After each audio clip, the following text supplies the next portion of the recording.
We just watched tape. This morning, in shoot around, we were really hitting on executing our zone offense. And, we executed it tonight, and we were successful. Tyrell, you had that big three late in the game. Just talk about how important that was for this game. It was really important.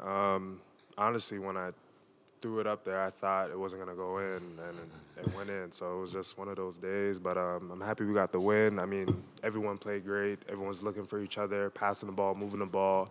And I feel like that was one of the pluses that we had, that something that we didn't really do yesterday well all the time. But I feel like we did it more today, and it was good.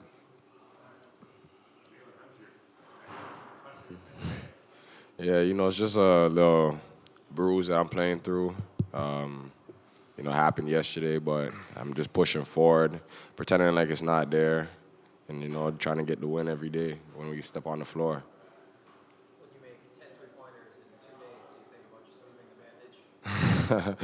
a bandage? That comes from my teammates, us moving the ball, finding spots, picking your spots to where you want to shoot the ball, your hot spots. Give all my credit to my teammates.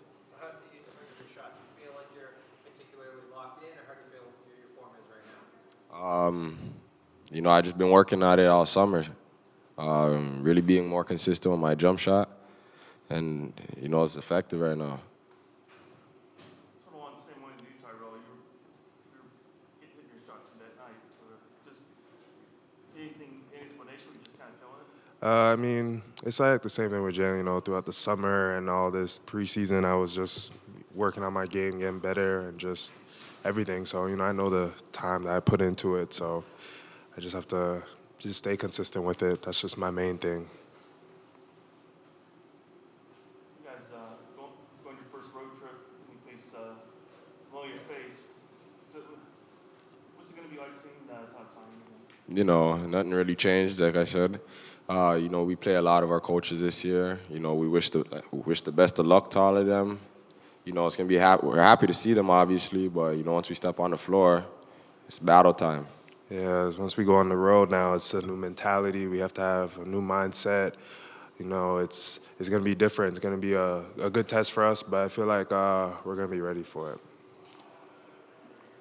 It was a good winning time compared to yesterday's winning time. So it was good to see them bounce back and learn from yesterday. And I knew this game was going to be a tough game. This is, even though Western didn't play very well yesterday against Washington, just watching them on tape, they've got four seniors that start. 3 of them are fifth-year seniors, so they got a lot of experience, guys that can make buckets. Q and Pancake are really good players. We looked at them a little bit in the process of taking the job, and, he liked them both. So we knew that they were better maybe than advertised, and so I was just hopeful that we would come out and kind of throw the first punch, which we did. But then when we went to the bench, it got a little suspect, and those guys, it's good for those guys to see what they're doing wrong, because then again, it's my theme is that's when you could teach, and that's when you can get guys better. So we'll get the bench better. We still have got some blemishes, obviously, and we got some things that's an understatement, but we got some things we need to work on, but we'll get there. I'm happy with the win. I'm happy with the record at this point. You play the games to win the game, and we won the game, so now we just got to move forward with incremental improvements and get ready for the road. This road will be challenging with first time with this group together on the road, a lot of first-time freshmen on the road. So we got a lot of things to get ready for. So we'll take tomorrow off. We'll shut it down, get some rest, get some rehab, therapy and stuff like that, and then get back after it on Monday. How valuable was that experience last night against the zone? Not only in the zone, but especially when Jimmy did some plays.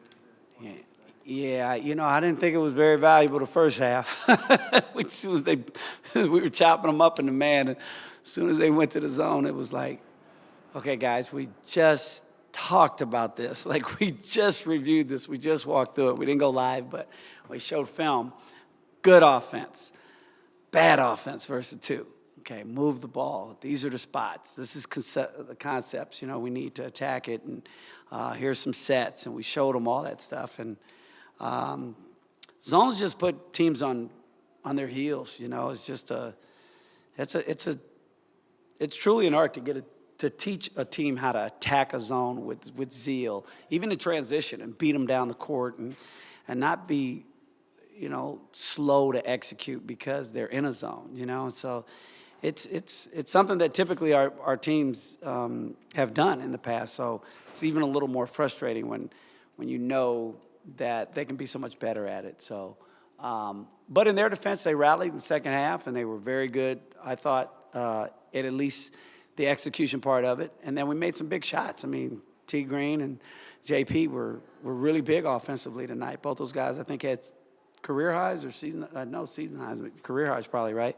So that's what you need. That's what you need from guys that are experienced guys. And you know, Dwayne played a long stretch there with 4 fouls to his credit, and you know, a lot of different guys pitched in. You know, I thought Chris Clyburn didn't score a lot of points, but I thought he was really good on the glass. And JoJo, I thought, played within his box and did the right things. You know, we got contribution from different positions, and that's what a team's all about. Mike, I know you got something. When you went to your zone defense, was that to sort of alleviate foul problems, or what was it thinking? A little bit of both. I felt like they got going. No, let me think for a second. Okay, when I first went to the zone, it was to save. I think Dwayne Morgan was in foul trouble at that point. So when we subbed him back in, we went to the zone. And then we weren't bad at it. They hit a few threes, and so almost came out of it. But we tweaked how we were guarding it, and we got to those shooters. And then they got a couple interior touches. I mean, you know, Rick Stansbury's a pretty good coach. And so he's going to make the adjustments, and they made the adjustments. But I thought we got hands on the balls. Our guys were active, and I thought they did the right things in the responses to the offensive changes that they made. So it kept us in a position to stay in it. And then we just rode it. And I didn't expect to play it that long, to be honest with you. But it kept Dwayne on the floor, and we needed him offensively. And he's such a presence. And Tyrell was shooting it so well. We needed one to complement the other. So it worked out well. What did you think of the way that Dwayne played those final 9 minutes? Yeah, I thought he was phenomenal. I thought he was engaged. I thought he was a presence that they had to be concerned with. And, you know, when you have an interior presence like that, then it opens up things on the perimeter. And they were cheating to him a little bit, and they were doing some things to make sure they could try to, you know, attack him. And they went at him offensively as well. So, you know, I thought he was just phenomenal tonight in terms of his growth in playing with fouls. You know, we all know his foul trouble woes from last year, but I thought he took a step. You know, it's one game, you know, but it's growth, and so that's what you coach for, growth. How did you generally feel about these 2 games back to back? I like it. I like the format. I think it's, again, you know, we talked about this a little bit yesterday, and the opportunity to work on some logistical things that you'll see in the conference tournament, rather. Especially at home, you know, and so we did a lot of those things, and I thought their bounce back was really good based off of not just the fact that we won, but how they handled themselves. You know, I thought they were really good in film, and they were a little down. You know, obviously they lost. You know, so I'd be a little disappointed if they weren't down. Coaches are never happy. You know, if they were too excited, I'd be like, dang, they should be in more pain. If they're down, you go, man, they got to bounce back. we never can ask, you know, for all the right things. But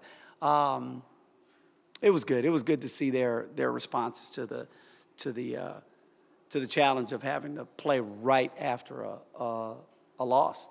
Only way to erase an L is with a W. And we kept preaching that. We kept preaching on how we would get the W.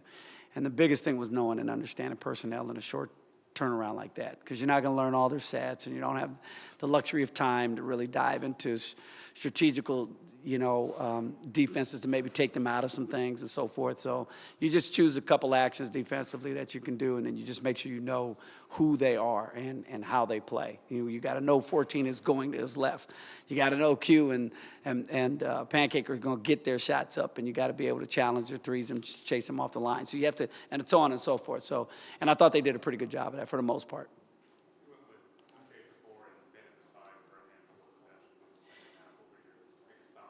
I think Ty, I don't know if Ben was ever at the 5, but we did have Ooch there at the 4. And just the guys that were playing the hardest and the guys that were engaged, there were some, George A. was a little out of sorts tonight, and there was just a couple guys that I thought, could have played a little bit better when they came off the bench. And then I kept thinking back to last night when we had 0 production offensively off the bench. So I'm okay with that if you're doing other things to help us win the game. If you're rebounding, if you're talking, if you're keeping the ball hot, even if you're the assist to make the assist. I mean, you can help your team win without scoring.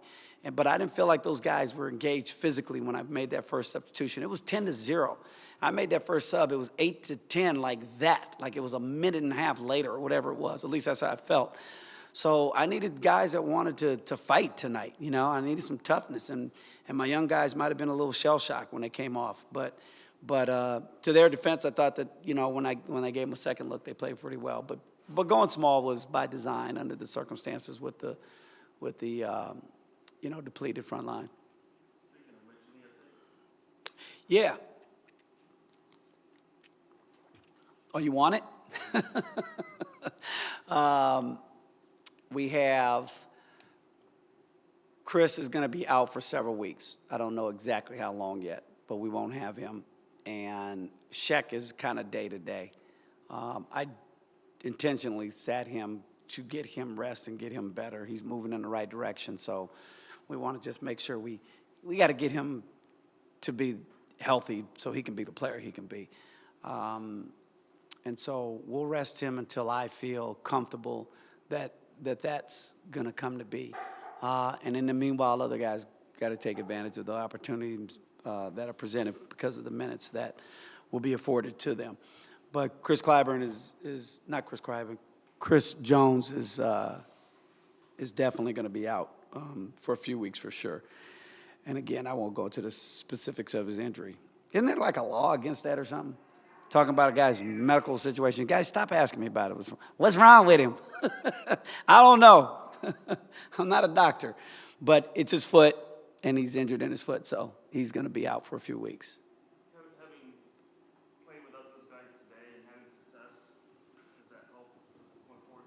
I think so, yeah. I think anytime you can get a W and you get growth from guys that don't typically play a lot of minutes, I think that's good. I mean, that's valuable experience. There's nothing like playing, with the refs and the fans and, actually getting on the court after the fireworks. It's great to sit there for the fireworks, but to play right after, man, it's just nothing like it. It's such a privilege and an honor to coach here, and it's also the same to play here. And so if it's 1 minute, 2 minutes, 5 minutes, man, it's an opportunity, that they got to embrace. We take care of these guys, man. We treat them well, and they need to give back, and that's on the floor playing for Vegas. Oh, that was smooth. I like that. That was good. We should probably end on that note, I think, unless anybody else really has another question they want answered. I actually read you're going on the road for the first time. Just your thoughts on that. And, what are you looking for as far as how your team will react? You know what? The young guys, I'm not sure. I would expect the right things in terms of being able to handle probably should be a pretty good energized crowd up there and at both places. So I'd imagine that the seniors and the experienced guys, will be locked in. The young guys, I'm be curious to see how they respond to it.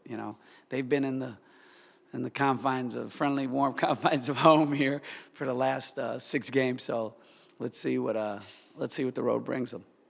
We'll prep them, we'll teach them, and we'll warn them and give them some things to do, to think about. But at the end of the day, it's about their mentality and how they handle adversity. All right? Thanks, Mark. Thank you.